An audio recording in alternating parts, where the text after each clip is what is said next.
Allora, quando accendo, lui raggiungerà la temperatura massima di 100 gradi. Se io invece qui clicco su più e meno, farà colori diversi, a 60 gradi sarà verde, a 70 sarà blu, poi con l'impostazione 80 gradi sarà verde e a 100 gradi, anzi 90 gradi, sarà viola. E così via, in base alla temperatura che si vuole raggiungere.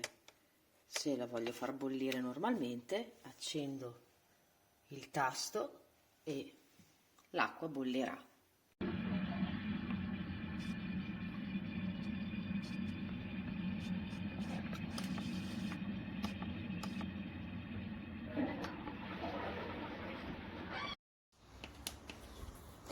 Está enchufada